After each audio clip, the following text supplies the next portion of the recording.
sa'yo magmamahal sa habang panahon. Natatanging kayaman ko'y ikaw ay sambahin. Wagas na pagsikay iyong dinig, kalakip na kawiling.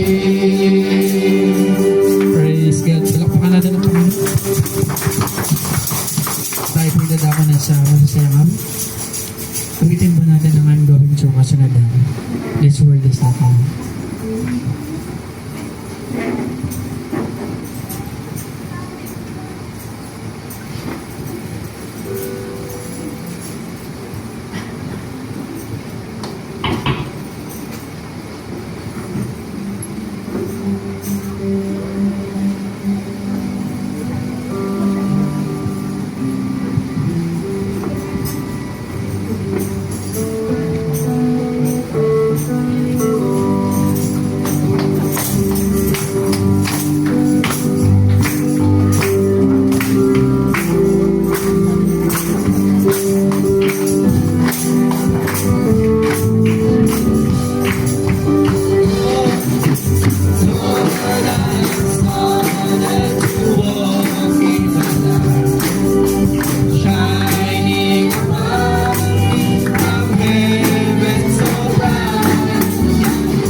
una pa.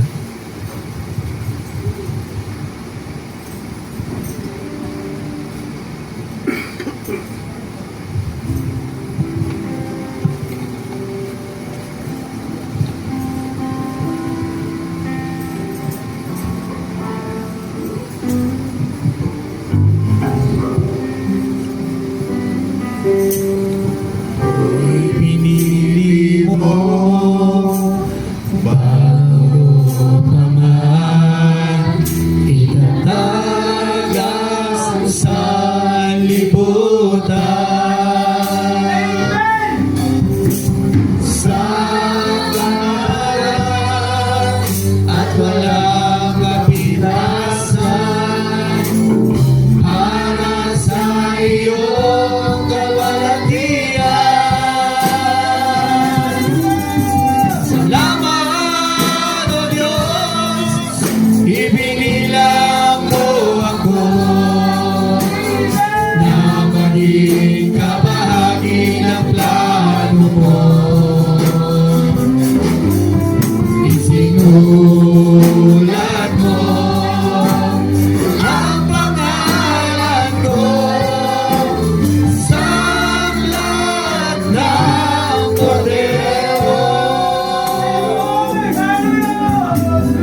hallelujah.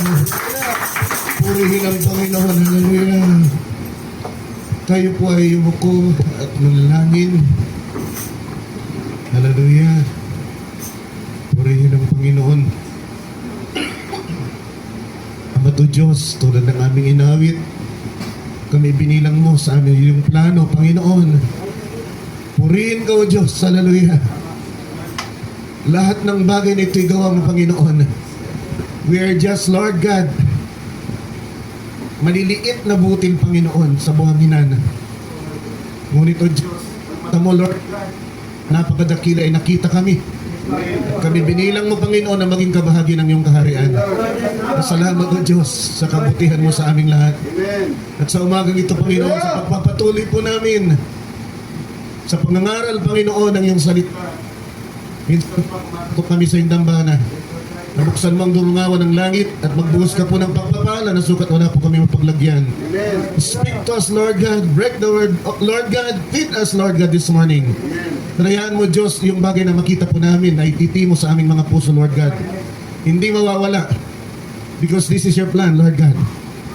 Magmula nung bumagsak ang tao sa paraiso, Panginoon, may bagay kang ginawa, Lord God, upang maisauli mo ang tao sa iyong sarili. Sa pakikisama sa iyo, Lord God. Kaya tulungan mo kami sa umagang ito, Lord God. Alisin mo po ang lahat ng bagay na sa gabal. Po ay makapag-concentrate, Lord God, at makita po namin ng buong linaw, Lord God, ang iyong salita. Gamitin mo po ang labi na ito. Tulungan mo po ako, Panginoon. Hallelujah. Na hindi sumabog sa pangangaral, Panginoon, kundi maging orderly, Lord God. Ang pag-lay down, Lord God, ng iyong salita sa umagang ito upang hindi po kami malito, hindi po kami makonfuse. Makuha po namin ito ng buong inam at tatandaan po namin habang kami nabubuhay. Sa pangalan po ng Panginoong Kristo Jesus, sa aming samadalangin, lahat ng banal muli magsabi ng Amen at Amen. Palakpakan po natin ating Panginoon.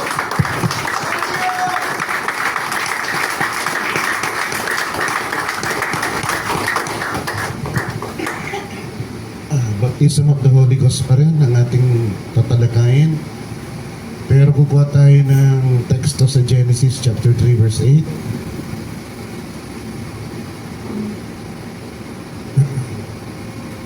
Tapos basahin muna natin. And they heard the voice of the Lord God walking in the garden in the cool of the day. And Adam and his wife hid themselves from the presence of the Lord. From the presence of the Lord God amongst the trees of the garden. Then punta tayo ng 2 Corinthians chapter 11 verse 2.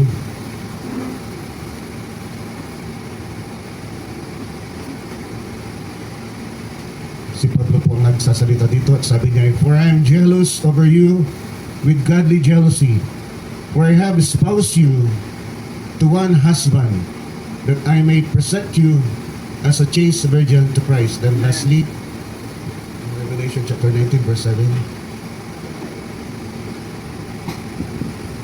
Let us be glad and rejoice and give honor to him, for the marriage of the Lamb is come, and his wife hath made herself ready. Punta nga tayo sa 9. And he said unto me, right, blessed are they which are called unto the marriage supper of the Lamb. So there's a marriage and there is a supper. And he said unto me, these are the true sayings of God. Panginoon, ilang ulit na po namin itong natalakay, pero sa ibang anggulo po namin ito tinitignan sa oras po na ito. At dahil sa ibang anggulo po namin ito tinitignan, Lord God, naniniwala ko meron kang ibibigay sa amin na bago sa umagang ito. Just speak to us, Lord God. Ano man ang nais mo na iparating sa amin sa umagang ito, nakahanda po ang aming mga puso, ang aming sisidlan bilang isang malinis na sisidlan na tanggapin ang iyong biyaya sa umagang ito. Sa pangalan po ng Panginoong Kristo Jesus, ito po ang aming samadalangin, lahat ng banal muli magsabi ng Amen at Amen.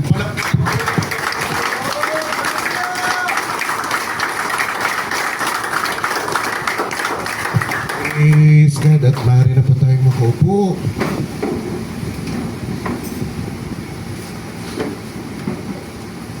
Nag-umpisa po tayo ng ating aralin ay kung anong kalalagayan ni Adan at Eva, mga kapatid, nung creation. At alam natin, nung creation, hindi na siguro ako pupunta doon sa detalye. Pupunta na ako doon sa kalalagayan bago sila nahulog sa kasalanan. Tulad ng nakita natin, mga kapatid, sa ating teksto, they are in perfect harmony, fellowship with God, mga kapatid.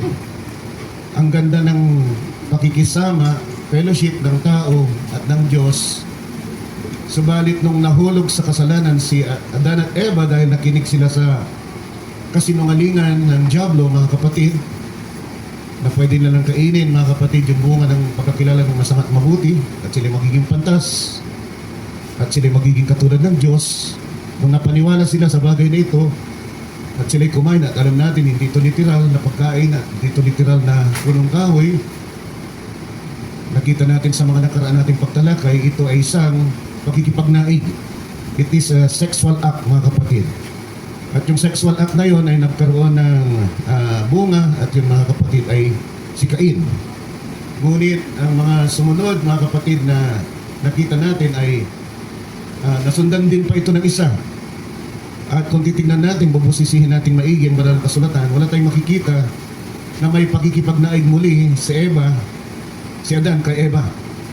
Sa makatuwid, yung pinanganak, mga kapatid, ni Eva ay kambal. Sa isang pagkikipagnaig, mga kapatid, lumabas, sa isang panganganak, lumabas ang isang Cain at lumabas, mga kapatid, ang isang Abel. Kung natatandaan ninyo, nagpadala ako dati niyan na ngayon, pinapakita na pwedeng manganak ang isang babae ng galing sa dalawa, mga kapatid. Meron pa ba tayo na? Pakita natin kahit sandali. 5 minutes lang naman siguro yan. Matindi itong topic ko. Gusto ko lang nakita na sa isang pagkakataon, kapag ang babae nakipagtalik sa isang lalaki, itim sa umaga, at sa hapon nakipagtalik sa isang lalaki, puti, na kapatid sa hapon, pwede siyang manganak ng kambal na isang puti at isang itim. So yun, mga kapatid, ay nangyari kay Eva. Pinanganak si Cain sa pamagitan ng serpente, mga kapatid, dahil ang serpente ay nakatayo dati at katulad ng tao, ito'y nagsasalita at mawawala ng kabuluhan kung yung serpente ay dati nang gumagapang dahil sinumpa ng Diyos mula sa araw na ito, ikaw ay gagapang. So hindi siya dating gumagapang. At siya nangagapang salita, kaya katulad siya ng isang tao. Siyang una, mga kapatid, na nakipagnaig kay Eva, at pagkatapos nun, in-offer yung pagkain, ang sumunod naman na nakipagnaig sa kanya ay si Adan, kaya nga dalawa yung pinanganak at ito ikambal. Dahil doon, mga kapatid, nahulog ang tao sa kasalanan, yung banal na imahe ng Diyos, at yun, mga kapatid, yung tinatawag natin na theophany ay umalis sa kanila. At alam natin yung theophany, ito yung walang hanggan na makalangit na katawan na naroon sa sangkalangitan, mga kapatid. Kaya nung umalis to, nawala ng buhay na walang hanggan si Adan at Eva. Nawala na yung buhay na walang hanggan, nawala pa, mga kapatid, yung perfect fellowship nila sa Diyos. Ngunit dahil, sabi ng John chapter 3 verse 16, mahal na mahal tayo ng Diyos, gumawa ng paraan ng Diyos para may panumbalik tayo sa Kanya. At yun ay sa pamagitan ni Kristo. Siya, mga kapatid, ay namatay doon sa krus ng Kalbaryo upang maibubo o may patuloy yung dugo na kailangan, dahil sabi ng ating banal na kasulatan, ang kabayaran ng kasalanan ay kamatayan. At sabi ng Leviticus chapter 17 verse 11, mga kapatid, ang pantubos sa ating mga kaluluwa ay dugo. Yun ay nilalagay sa ibabaw ng altar para sa katubusan ng ating mga kaluluwa. Sa mga tuwid, hanggat hindi nagbubo ng banal na dugo ang Diyos, sa pamagitan ng ating Panginoong Kristo Jesus, wala tayong kaligtasan. At salamat, nagbubo siya. Pero hindi nagtatapos doon. Binigay niya yung daan, pero nasa atin pa rin, mga kapatid, ang pasya. Hindi siya magpapasya, tayo magpapasya. Kung magtutuloy-tuloy tayo, mga kapatid, upang may panumbalik tayo doon sa dati nating kalikasan, na tayo ay nasa maluwalhating katawan, at nasa presensya ng Diyos, at kasama natin ng Diyos, at tayo nabubuhay na walang hanggan. Yun ang nais ng Diyos, mga kapatid. Kaya gumawa siya ng paraan, may panumbalik tayo sa Kanya. Kaya si Kristo ay namatay sa krus, mga kapatid, ng Kalbaryo. Now, yung isang ikot ng babae, pero dalawang sperm. Ang sperm ni Nepente, ang sperm ni Adan. Pero iba ang kaya dito. Hindi, kapal sila. Sa ilim. At ang tawag na tayo, rubber, So noon, di tayo, medyo meron tayong pag-aalala na baka hindi totoo. Di ba? Pero since sinabi ng ating mensahero, dumating yung pagkakataon, pinakita mismo sa isang video, na hindi tayo ang gumawa. Ang gumawa, mga kapatid, ay hindi mananampalataya. Nakita ninyo? Purihin ang Panginoon. Hallelujah. So, nung tayo bumagsak sa kasalanan, gumawa ng paraan ng Diyos, mga kapatid, ng paraan upang tayo makabalik sa Kanya. Namatay si Kristo sa krus, pero nagbigay naman ng Diyos ng 3 baitang ng pananampalataya o biyaya, mga kapatid, na kailangan ito ay ating hakbangan upang makabalik tayo doon sa dati nating kalalagayan. Kung hindi natin ito hakbangan, mga kapatid, mga relisyosong tao lang tayo. Pero wala tayong buhay na walang hanggan. Yan yung sinasabi ng ating banal na kasulatan na they have the form of godliness but denying the power thereof. Tinatanggi nila yung kapangyarihan. So huwag nating tanggihan yung kapangyarihan, mga kapatid. Kung tayo ay dinala na dito sa justification at tayo, mga kapatid, ay nakakaramdam, mararamdaman mo kasi na may paghatak. Kaya nga meron tayong kanta na I feel the full, mga kapatid. Kung nararamdaman natin yung paghatak, mga kapatid, kaya tayo kumikilos ayon sa paghatak na yun, pero hindi tayo kukontrolin. Maganda sana, kontrolin na lang tayo para wala nang problema Unfortunately, binigyan tayo ng kalayaan na magdesisyon ng Diyos. So yung kalayaan ng pagdidesisyon na yun, mga kapatid, ay kailangan pairalin natin. Pag tayo binigyan na ng pananampalataya, naramdaman mo, nabigyan ka ng pananampalataya, yung dating hindi mo binibigyan ng pagpapahalaga na salita ng Diyos, nagkakaroon ka na ng damdamin para bigyan ito ng pagpapahalaga. Dahil binigyan ka na ng pananampalataya ng Diyos. Na kung sa'yo lamang, hindi mo ito magagawa. At kung ikaw ay binigyan na ng pananampalataya, humagbang pa, nakarating ka sa sanctification. At kung nakarating ka sa sanctification, lalo kang tinuruan dito ng Diyos upang makalinya ka, mga kapatid, sa kanyang makalangit, sa kanyang divine will, mga kapatid, sa kanyang makalangit na kalooban. At dito, tumatanggi ka, hindi mo agad magagawa, ikaw ay papaluin, pag ikaw ay pinalo, lilinya ka, katapos yung natutunan mo nung pinalo ka, tatanggapin mo yon, isa sa puso mo, meron ko ulit matatanggap, maaaring hindi ulit ito lumilinya sa prinsipyo mo, sa nais mo, babanggain mo ulit yun, paulit-ulit, mga kapatid, hanggang sa ikaw ay susuko na at sabihin mo, Panginoon, lahat ng kalooban mo, hayaan mo pangyari na sa akin. At hindi lang yun, pati paggawa ng kasalanan ay tatanggihan mo. At yun ay handa ka na para ikaw ay mabautismohan ng Espiritu Santo. What's the point in all of these stages? Binalik ka ng Diyos sa kalalagayan upang muli ay maka-fellowship mo siya. This is again a perfect fellowship. When you're baptized with the Holy Ghost, you are one with God.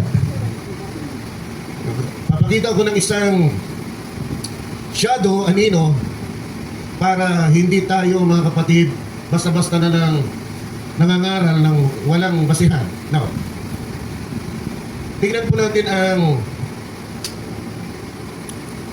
Genesis 29 verse 27. Laban sa kasi Jacob. Sabi po dito, and Jacob, fulfill her week, and we will give thee this also for the service which thou shalt serve with me yet 7 other years. And Jacob did so, and fulfilled her week, and he gave him Rachel, his daughter, to what? Ang istorya dito, ang gusto talaga ni Jacob, si Rachel. Pero nung gabi, na nagsiping sila, ang binigay ni Laban, yung kanyang pangalan na anak na si Leah. Kaya nagulat si Jacob, pag-isip niya, hindi ka si Rachel, ikaw ay si Leah. Niloko mo ako, sabi mo niya, mga kapatid, kay Laban. Pero sabi ni Laban, hindi kasi ganun ang aming customary dito. Ang customary namin dito, dapat mauna munang mag-asawa ang panganay. Mag-asawa ang panganay.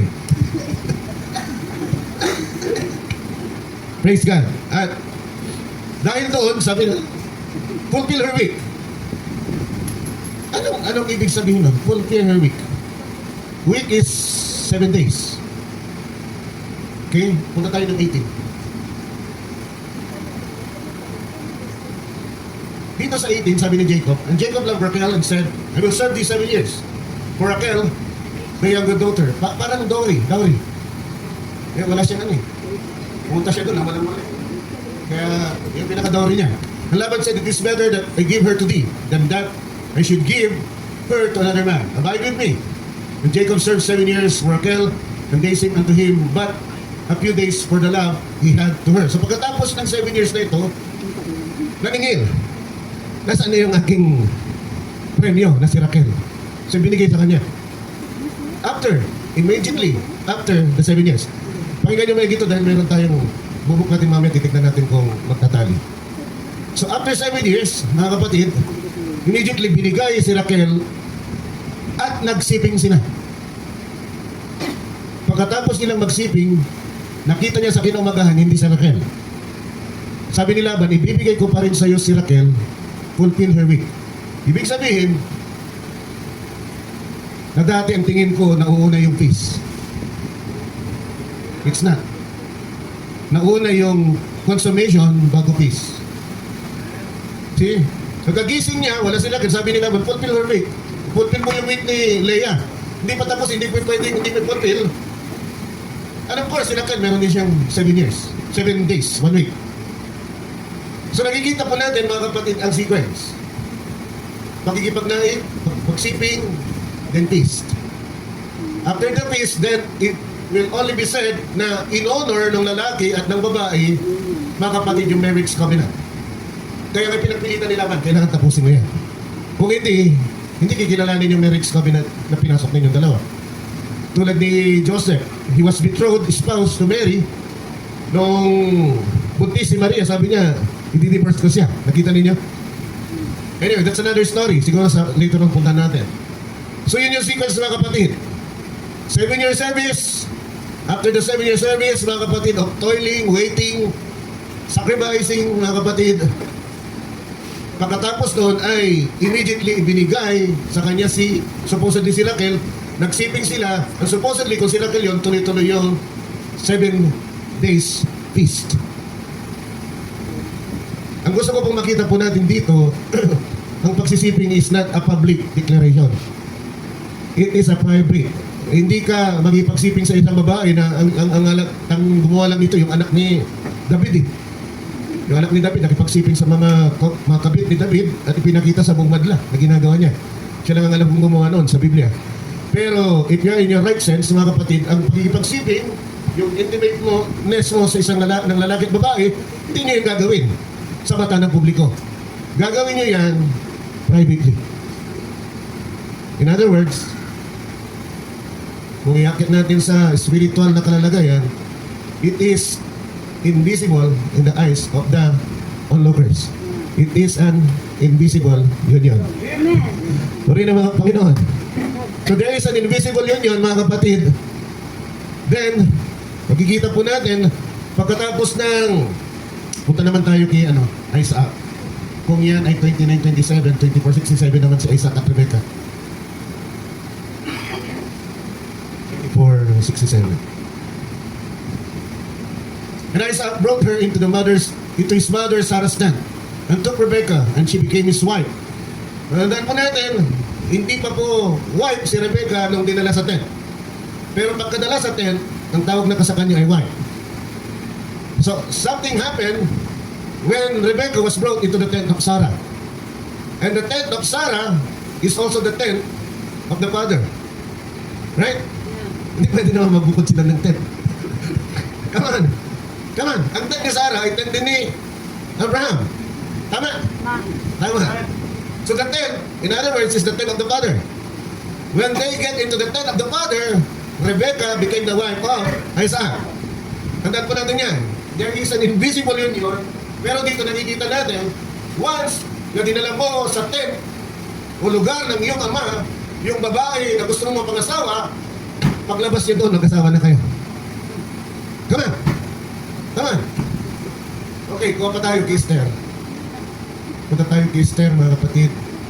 Chapter 2, verse 14 to 18. Pero, mahaba kasi. Ikwento ko na lang. Pero tandaan niyo, Esther chapter 2, verse 14 to 18. Si Esther, mga kapatid, ay isa sa mga virgins na dinala kay Ahasuerus para pumalit kay Vashti. Nung dinala siya, mga kapatid, kasi naghahanap ng reyna, si Ahasuerus. Nung time na, mga kapatid, ni Esther, nung siya'y pumasok, nabighani ang hari. At nung nabighani ang hari, ipinutong yung corona. So, paglabas niya, queen na siya. Ano ibig sabihin ng queen? King's wife. So something happened when Esther went into the royal palace. into the king's house o abode, mga kapatid, makikita natin ang paglabas niya, siya ay reyna na. Married already to the king. Nasusundan po natin. Mahalaga to kasi mamaya makikita po natin yung fulfillment naman. Tingin po tayo ng isa, Samson. Judges chapter 4. Ganda nito. Sayang nga lang sa kalapagan na po gabi. Kung hindi sana mas kalawak pa natin yung 14, punta tayo ng verse 12. Chapter 14. Kala ko nasa 14. Chapter 14. Sa Samson yan, noong may nagustuhan siya ng isang Philistine woman, and Samson said unto them, sa parents niya, I will now put forth, doon sa mga 30, mga kapatid na best man niya. Now put forth a riddle unto you, if we can certainly declare it with me, within the 7 days. There's a 70th feast, mga kapatid. And find it out, then I will give you 30 sheets and 30 chains of garments. For 13. But if you cannot declare it me, then shall you give me 30 sheets and 30 chains of garments. And they said unto him, put forth the riddle, that we may hear it. 14. And he said unto them, out of the eater came forth meat, and out of the strong came forth sweetness. And they could not in 3 days expound the riddle. Punta tayo sa verse 16. Dito. Sabi po dito, and it came to pass on the 7th day, that they said unto Samson's,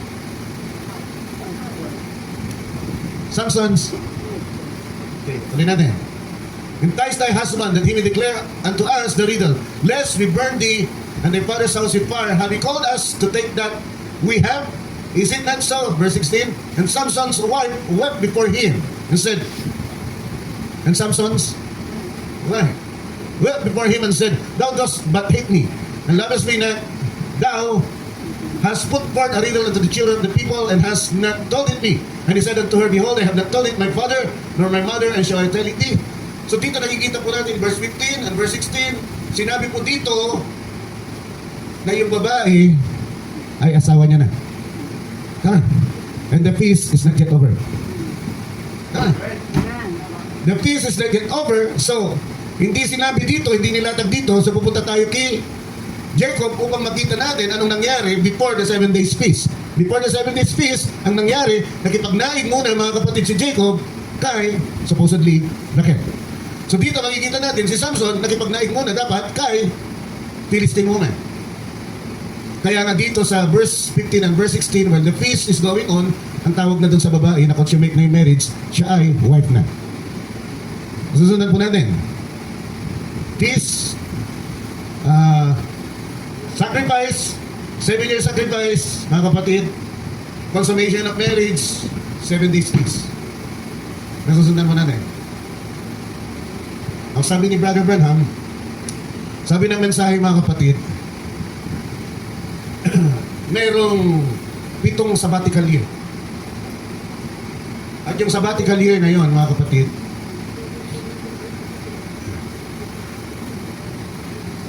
ay 7 taon sa bawat sabbatical year.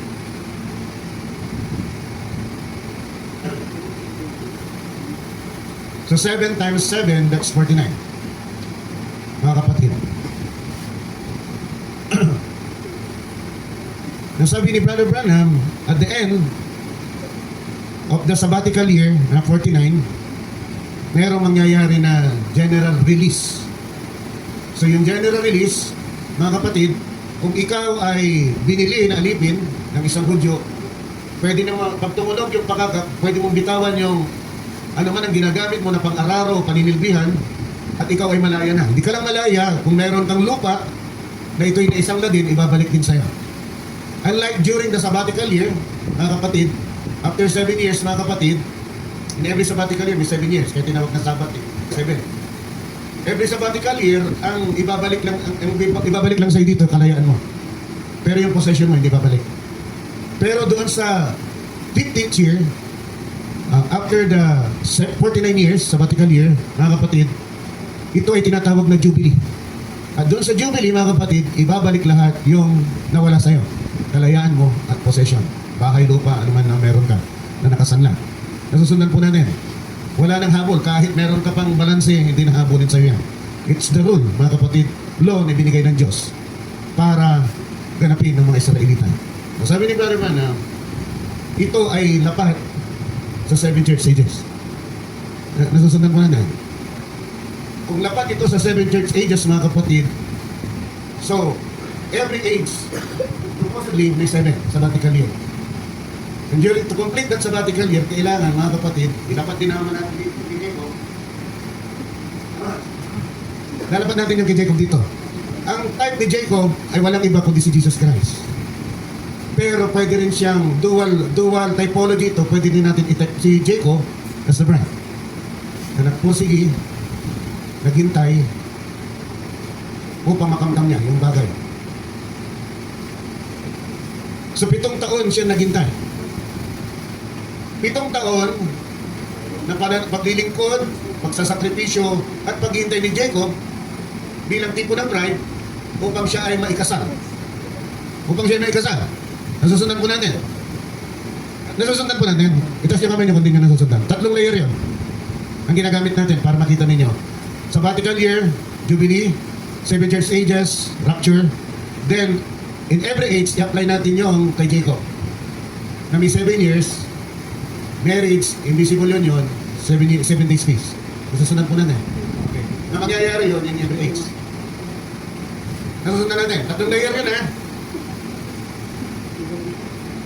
So ngayon, yung bagay na nangyari magmula dito, sa justification, papunta ng baptism of the Holy Ghost, ay para makapasok tayo sa invisible union. Kanan! Why? Dahil pag binautisman tayo ng Santo Espiritu, Christ will indwell with us. At habang tayo naglalakad, papunta sa bautismo ng Espiritu Santo, mga kapatid, word about the word. Word about the word. Mga kapatid, ito ay tinatanggap natin, at ito ay nabubuo, mga kapatid, and we are being turned, transformed into the perfect image of the Son of God. Nagiging kamukha natin siya. Kaya nga sabi ng 1 Corinthians chapter 2 verse 16, mga kapatid, we have the mind of Christ. Purihin ang Panginoon. Once na naganap yung oneness, invisible union dito, yung masasabi natin, siya na nga talaga yung ulo, tayo yung katawan. We are one with God. We are one with Jesus. We are one with Christ. Kaya nga ano man ang gagawin niya, yun din ang ginagawa natin. Without complaining. We are in sync with Him. Synchronize tayo. Ano man ang gagawin niya, gagawin natin. Ano man isipin natin. Ano man ang gusto niya, gusto natin. Without any prejudice, dahil mahal na mahal natin siya. So, hindi pilit. Hindi ka pinipilit na mahalin mo siya. Lahat ng bagay na natutunan mo magmula justification, sanctification, ay tinuruan ka, mga kapatid. Paano mo sakdal na mamahal, mahalin ang Diyos. Without any prejudice, wala kang pag-iisip na, hindi, ayaw kong gawin yan eh. Ba't kita mamahalin? You cannot do that. Pagdating mo dito sa baptism of the Holy Ghost, kung ikaw ay pinili ng Diyos, pagdating mo dyan, wala kang complaint. Kung anong iniisip ng Diyos, hindi lang pag-iisip mo. Nakita nyo kung gaano karami sa atin ang napakalayo pa. Dahil hindi nila mai-sync, hindi nila mai-lapat, mga kapatid, yung pag-ugali nila ngayon sa pag-ugali ng Diyos. Saan tayo pupulutin yan? Kaya nasabi, magmadali kayo na umabot sa baptism of the Holy Ghost. Dahil kung hindi kayo umabot sa baptism of the Holy Ghost, hindi kayo kikilalanin na bride. At walang foolish virgins dito. Once na ikaw ay pumunta, umaten ng anti-message, mga kapatid, walang foolish virgins, wala kang back up. Wala kang fallback position. Hindi mo pwedeng sabihin, foolish virgins na lang. Kasi hindi masyadong mahirap ang requirement. Hindi pwedeng gawin yun. Once na nag-decide ka na maging wise virgins ka, mga kapatid, hindi mo desisyon yan. Yan ang inilagay ng Diyos sa puso mo na pipiliin mo. Kaya pinili mo maging wise virgins. Pag ikaw ay umatras, katulad ka ni Judas. Ibig sabihin, hindi ka talaga nakatalaga. Hindi ka talaga nakatalaga. Si Judas umabot na ang sanctification. Napakabanal niya. Mga kapatid, napakabanal niya. Pero umabot ka ng sanctification eh. Pero, bago dumating ang Banal na Espiritu Santo, mga kapatid, sa Pentecost, nagpigti siya. So hindi niya natanggap yung Santo Espiritu, mga kapatid, na nag-indwell doon sa 120 na nandun sa upper room. So kung may nararamdaman mong bibigay ka, parang hindi ko matatapos itong paglalakbay ko. Ang daming problema akong nararanasan, ang daming bagay na pumipigil sa akin para hindi ko maganap ang kalooban ng Diyos. Ano gagawin mo? Huwag kang sumuko. Huwag mong pagbigyan si Satanas, sabi ng banal na kasulatan, huwag natin bigyan siya ng place para siyang maghari sa atin. Ipaglaban mo. Hallelujah. Break naman o hindi, paglaban mo. Dahil walang nakakaalam, mga kapatid, kundi ang Diyos lamang kung ikaw talaga yung break o hindi. Amen. Hallelujah. Kung ilang beses kang magkapatayo ka, sabi mo, Panginoon, gusto ko pang magpatuloy. The Lord. Marami na akong nagawang bagay laban sa iyo. Wala na akong mahiharap na mukha sa iyo. Kung pwede, Panginoon, kahabagan mo na lamang ako para matapos ko ang aking paglalakbay. Amen. Hallelujah. Gusto ko pong matapos. Kahabagan mo ako. Dahil sabi mo, ang habag mo ay bago tuwing umaga. Mag-aabang ako bukas. Oh, hallelujah. Bago ulit, luluhod ako sa iyo at magsasabi, Panginoon, patawarin mo ako. Kabagan mo ako, gusto ko magpatuloy pa, gusto ko magpatuloy, tulungan mo ako. Sabi mo, 7 beses, nababagsak ang isang matuwid na tao, 7 beses mo rin siya itatawid sa pamamagitan ng iyong sarili kamay. Amen. Hallelujah. Hindi kamay ng ibang tao, siya mismo ang magtatayo muli sa iyo pag ikaw ay bumagsak. At ang puso mo, mga kapatid, is to seek His kingdom and His righteousness. Ang Diyos mismo ang magtatayo sa iyo, Amen. hindi ibang tao. Kaya pansin nyo, may mga bagay tayo na daanan na sa buhay, mga kapatid, at tila baga, akala natin we have crossed already the unpardonable sin. Bigla na lang umiinit yung ating ulit paglilingkod sa Kanya. Ano yun? Ano yun? Ano yun? Hindi ka nakalimutan ng Diyos. Amen. Hallelujah. Hindi ka nakalimutan. Hallelujah. Hinayaan ka lang, gawin mo yung gusto mong gawin. Praise the Lord. Pero alam niya, at the end of the day, siya pa rin ang pipiliin mo. Amen. May tiwala ang Diyos sa'yo. Once na pinili ka niya, hindi siya pwedeng magkamali. May tiwala siya sa'yo. Hallelujah. Di ba? Si Jacob nga, si Job nga, di ba? Hinayaan niya. Napahirapan siya ni Satanas. Ano sabi ng Diyos? Huwag mo lang kunin ang buhay niya. See? Minsan dumadaan tayo sa apoy at sa tubig, mga kapatid. At tila baga, sunog na tayo at lunod na tayo, mga kapatid, sa mga problema sa sanlibutan na ito. Pero ang Diyos nandun pa rin sa kalagitnaan. Tandaan po natin, sabi ni Brother Branham, mga kapatid, hallelujah, nung yung 4 ni Hebrews ay naroon sa urlohan na pinainit ng 7 beses, hallelujah, ang daming anghel na nagpresenta na sila, mga kapatid, hallelujah, ang magliligtas doon sa 4 na hudyo, 3 hudyo, mga kapatid. Pero anong sabi, mga kapatid ni Brother Branham, hindi ako papayag, ako mismo ang bababa. Kaya nung tinignan, mga kapatid ng hari, hallelujah, 3 nilagay niyo sa urlohan, bakit nakikita ko 4 at yung isa ay katulad ng anak ng tao? Sino yung anak ng tao? Si Kristo! Amen. Kaya kailanman hindi tayo pababayaan ang ating Panginoong Kristo Jesus. Bakit tayo ay kanyang kasintahan? Yun ang nangyayari ngayon. May pakikipagdiigan na nangyayari ngayon sa atin sa pamagitan ng salita ng Diyos. Sabi ng Brother Branham, we are being impregnated. Nabubuntis tayo sa pamagitan ng salita ng Diyos. At sinong iluluwal natin? Si Kristo.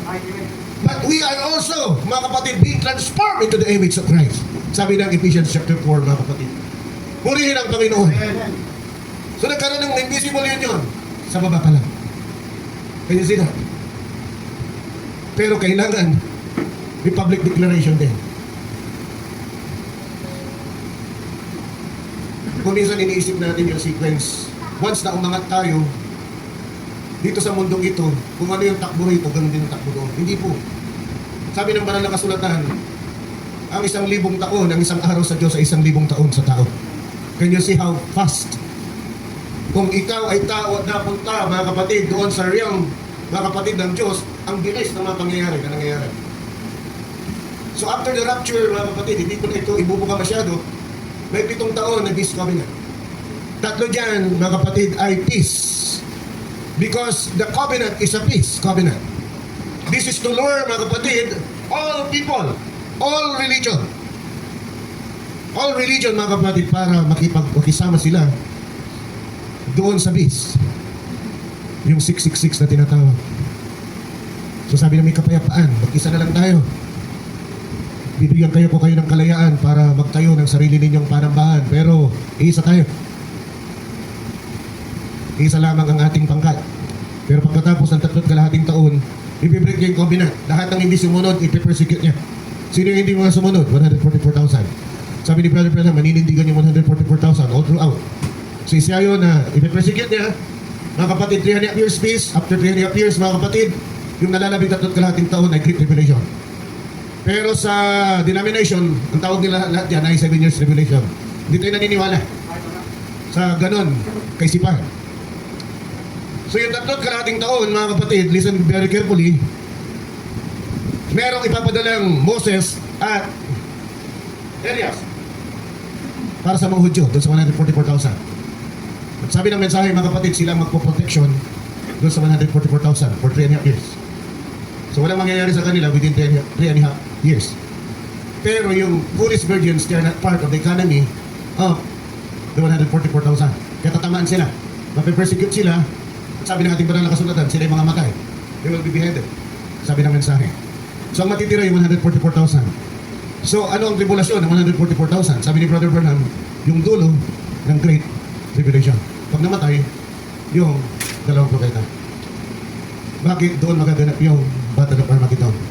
At habang nagaganap yung Battle of Armageddon, tatakbo naman sila doon sa Mount of Olives at doon nakabang naman si Kristo na tamang-tama naman doon sa Revelation 19, bababa si Kristo para proteksyonan yung 144,000. Nawala ngayong dalawang propeta, mga kapatid, pero napalitan naman ni Kristo na siya naman ang tatayo doon sa Mount of Olives. Dahil sabi ng Zechariah chapter 14, you will flee to the Mount of Olives. Magiging isang malaking libis, mga kapatid. Yung Mount of Olives, mabibiyak sa dalawa at magiging malawak na libis at doon tatakbo, mga kapatid. Hallelujah, ang 144,000. Now, balik tayo doon sa after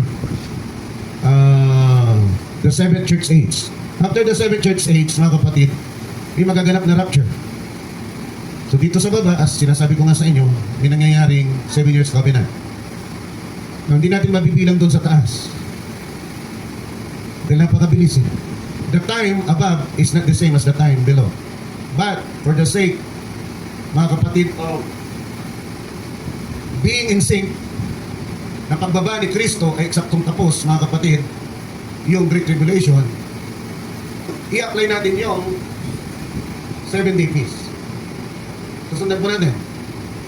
Spiritually speaking, symbolically, may 7 taon na nangyayari. Ang peace sa Tagalog.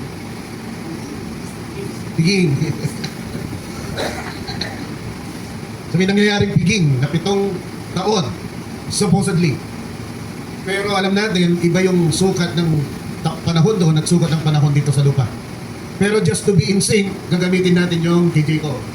Gagamitin natin yung kay Samson. Kami 7 years peace after the invisible union. Come on, church. The invisible union, yung private matters na mag-asawa, nangyari dito sa lupa. Huh. Pagkatapos ng rapture, dadalhin sila sa kasi dadalhin Father's Abode. At pag dinala yung babae ng lalaki sa Father's Abode, ano mangyayari? Come on. Paglabas niya doon sa Father's Abode para pumunta doon sa marriage supper, mga kapatid, Revelation 19:7, ang tawag na sa kanya ay hindi na bride. Tingnan natin. Purihin ang Panginoon. Sana nakuha niyo. Nag-layer tayo ng 3 para makita natin. Anyway, later on siguro, i-present ni Brother Joel sa inyo ng mas balinaw. Let us be glad and rejoice and give honor to Him, for the marriage supper of the Lamb is come, and His bride. Hey! Hallelujah! Nung nag-rapture at dinala, tulad ni Rebecca, dinala mga kapatid ni Isaac, sa tent ni Sarah, mga kapatid, pinangyari makatapos. Nung si Esther, dinala mga kapatid doon sa royal palace, pinutungan ng corona at siya naging queen. Nung tayo dinala, saan ba ang abode ng Father? 7th dimension. Nasaan ang trono ng Ama? 7th dimension. Nasaan nakaupo si Kristo? Revelation 3:21. Saan nakaupo si Kristo? To Him that overcometh will I grant to sit with me in my throne, even as I also overcame, and am set down with my Father in His throne. Saan ang trono ng Ama? Nung di siya nakaupo. Kaya nung dinala niya ang bride, doon niya dinala. Sa harapan ng trono ng Ama. At nung dinala niya, mga kapatid, sa harapan ng trono ng Ama, pagpunta nila sa wedding supper, wife na ang tawag. Yan, dito ko nakita yung tamang sequence na there's a wedding and a supper. Pakitignan bro. Kasi akala ko parang nangyayari dito sa probinsya dati, Sister Leslie. Nabago yung kasal may pain eh. Yung artista mo na rin. Baliktad. Dito sa Hebrews, sa Hudyo, kasal muna bago peace. Yung nangyayari ngayon, kasal muna bago reception. Sundan ko na. Kaya lang, hindi ako naniniwala na reception lang doon. Kasi yung nangyari dito, invisible yun. Kailangan pa rin ng wedding doon. Kaya nga may wedding supper na lang. Kaya nga to be married with the lamb. Kailangan pa rin siya ikasal doon. Kailan nangyari yun? Nung nag-rapture at inarap yung nobya sa harapan. So we have to look on the shadow. Sabi ni Brother Branham, yung anino hindi pwedeng magkamali. Kaya nga, nilatak ko muna mga kapatid yung anino para hindi tayo mawala. Meron tayong basehan, mga kapatid. Okay? To him that overcometh, will I grant to sit with me in my throne, even as I also overcame. And I'm sat down with my Father in His throne. Katapos yung wedding, there is a wedding and a supper. No. Follow.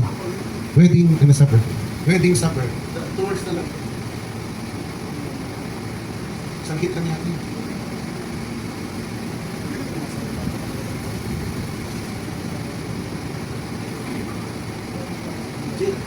Sabi dito, the bridegroom will have everything ready. There will be a wedding and a supper. Kung atas tayo, another great wedding.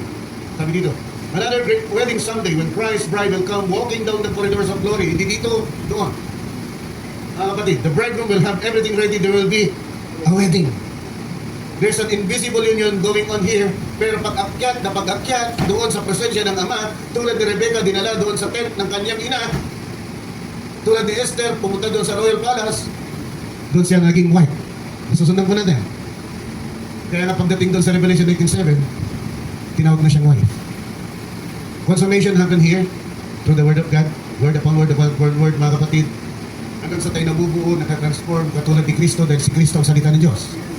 Kung tayo katulad na ni Kristo, mga kapatid, tulad ng isang dakilang magnet, pag dumating siya, tayo yung mga magnet. Tayo yung mga kasama doon sa rapture. Pagdating doon sa rapture, the moment, mga kapatid, then sabi ng banal na kasulatan, doon nakaupo si Kristo sa upuan ng Ama, the moment na nandun tayo sa presensya ng Ama, we're married. At sabi mga kapatid ng 9, Revelation 19:9, mga kapatid, ang susunod ay, there will be a wedding and a supper. So ang susunod ay, supper.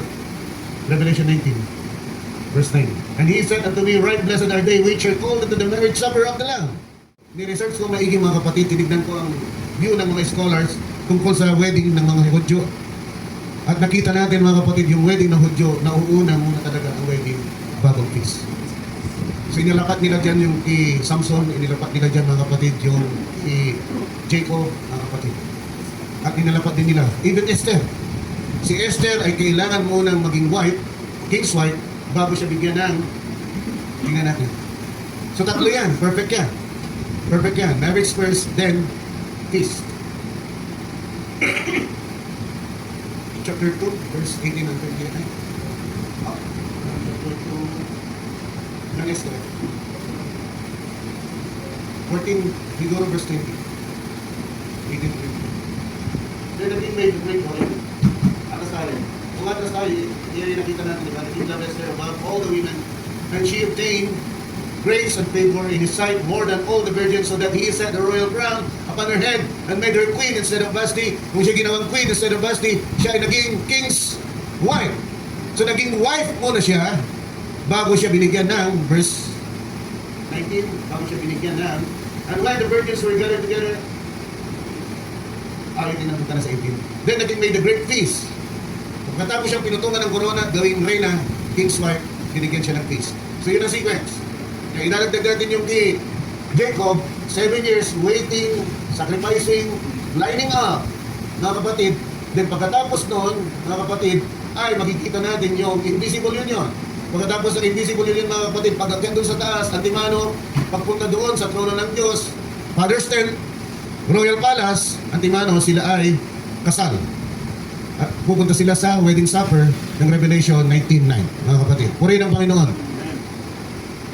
At pagkatapos ng bababa, dito sa lupa, yun na yung sinasabi ko kanina, Revelation 19, to save mga kapatid, 144,000 for the battle of Armageddon, then millennium. Yung millennium, mga kapatid, yung bagay na hindi natapos ni Adan at Eva, kasi hindi sila umabot ng isang araw, Kung ang isang araw ay 1,000 taon, mga kapatid, hindi nila natapos dahil bumagsak sila sa kasalanan bago mag 1,000 taon, yun ang tatapusin naman ni Kristo at ng kanyang bride. Ang pangalawang Adan at ang pangalawang Eva. Tayo tumayo lahat, tayo manalangin. Purihin ang Panginoon. Purihin ang Panginoon. Hallelujah! Ang ganda ng plano ng Diyos. To tell you frankly mga kapatid, hindi ganito ang himay. Nang dinaman na siya, napagkapalad natin, meron tayong mensahe. Kung walang mensahero mga kapatid, hindi natin alam ito. Pero salamat, binigyan tayo ng mensahero sa panahon natin ginabibilangan. Pinadala yun mismo ng Diyos sa atin. And if you look at the sequence, di ba? Yung sequence mga kapatid, hallelujah, na susunduin tayo. Come on! Yung pinaghanda tayo. Pinadala si Brother Branham para maghanda tayo.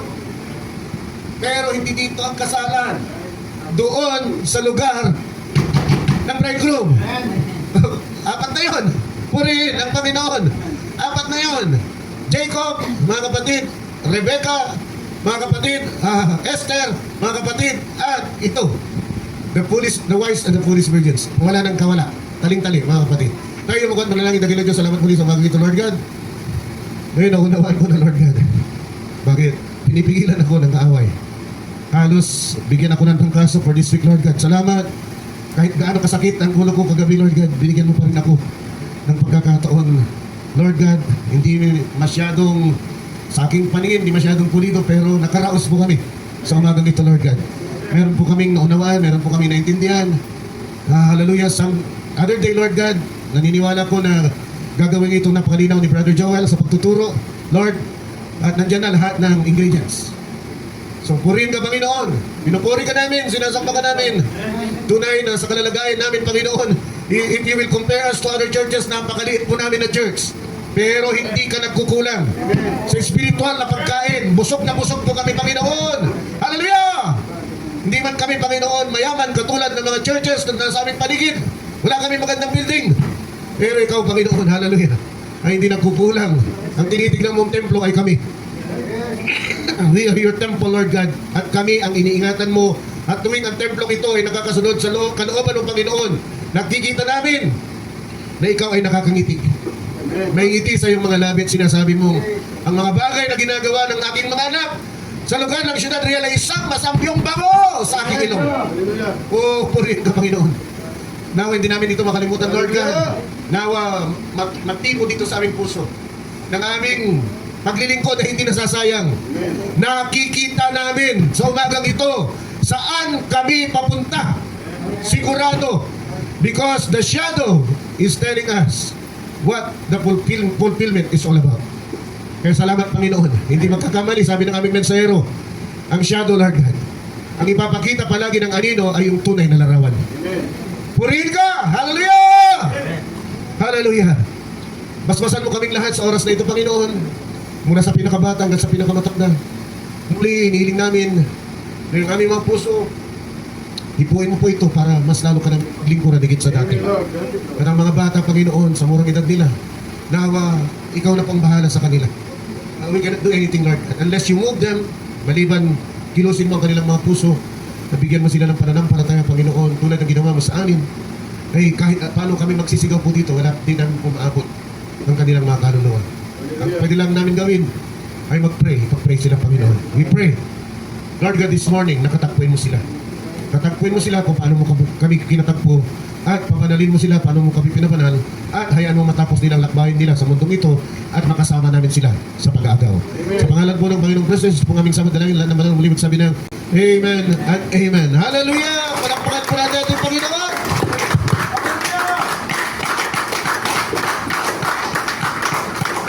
Praise God, tinatawagan ko na si Brother Mike. Brother Mike. Para isa lang natin gawain.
Praise. Tayo pong lahat ay umuko at manalangin. Dakilang Diyos, muli po nagpapasalamat kami sa araw na ito, Panginoon. Katulad sa aming inawit, Panginoon, napakabuti mo, Panginoon. Yes, Lord. Hallelujah. Nananatili kang tapat. O Lord, hallelujah. Patawarin mo kami, Panginoon, sa aming mga pagkukulang sa iyo, sa mga maling kaisipan, Panginoon. Sa mga pagdududa, Panginoon, minsan na, katulad sa ipinangaral ng aming mahal na pastor, minsan naiisip ko, bakit yung mga hindi pa naglilingkod, sila pa yung magaganda yung kalalagayan sa buhay. Samantala kaming mga nagsisikap makasunod sa iyo, Panginoon, ay narito kami, napakahirap ng kalagayan. Subalit, kapag titingnan namin at babalikan namin ang iyong salita, Panginoon, napakapalad namin, Panginoon, sapagkat sila ang kaligayahan nila ay dito lamang sa libutan na ito.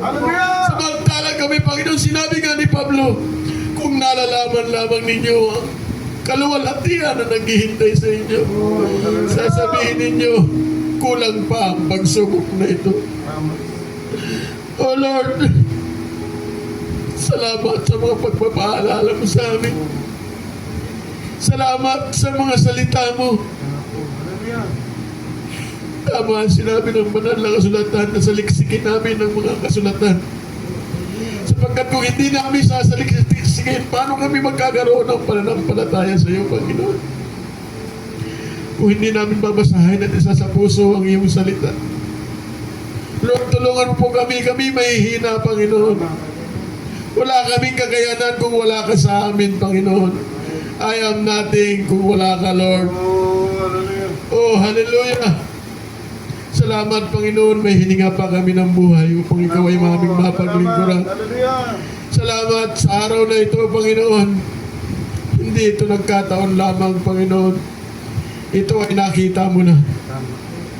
Ito ay nakatalaga na, Panginoon. Tulungan mo kami, Panginoon, na nakatutok lagi ang pansin namin sa iyo.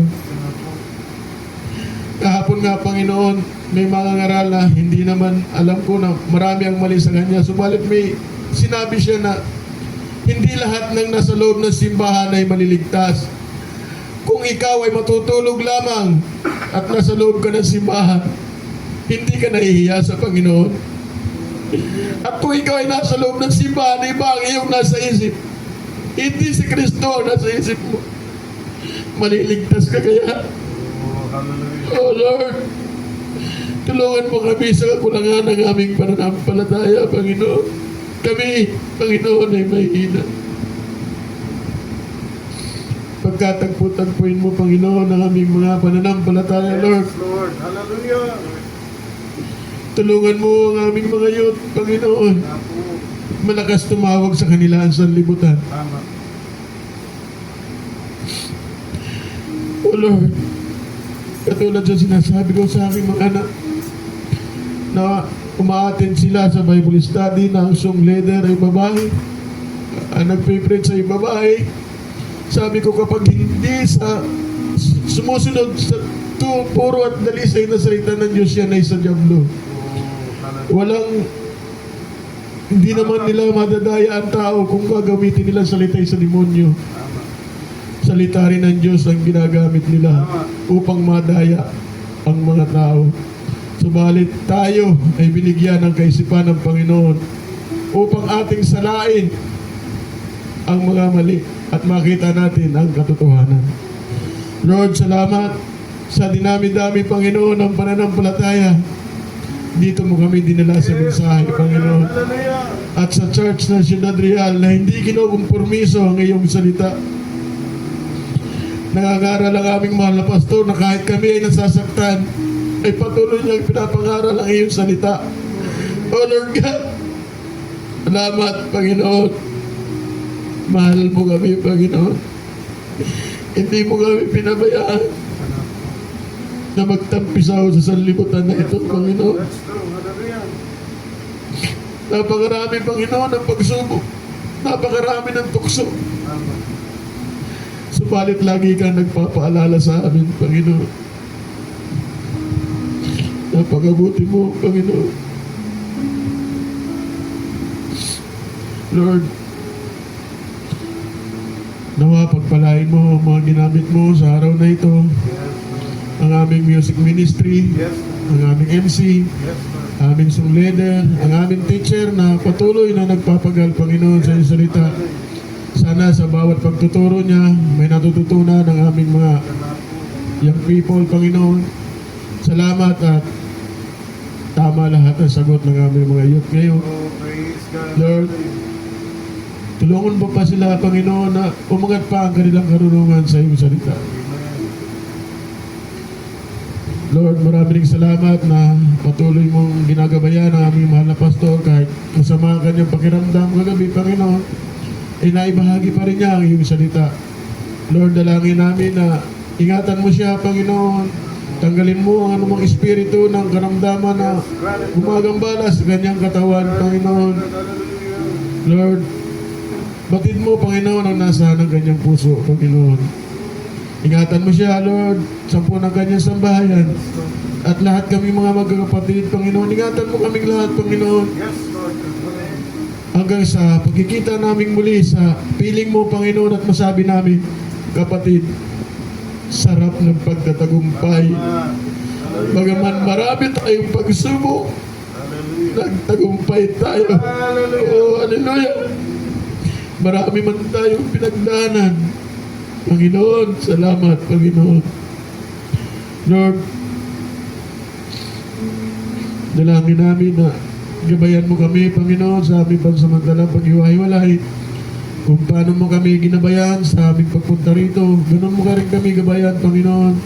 At nawa, dala-dala namin ang iyong banal na Espiritu at magiliwanag kami ng sanlibutan na ito, Panginoon, at maging asin na kaawawan ng lahat ng tao. Lord, muli po, mapasayo po ang walang hanggang papuri sa bugod-tangi at mga pangyarihang pangalan ng aming Panginoong Kristo Jesus. Ito po ang aming samo at dalangin. Lahat ng banal, magsabi na, Amen. Amen. Amen. Praise the Lord.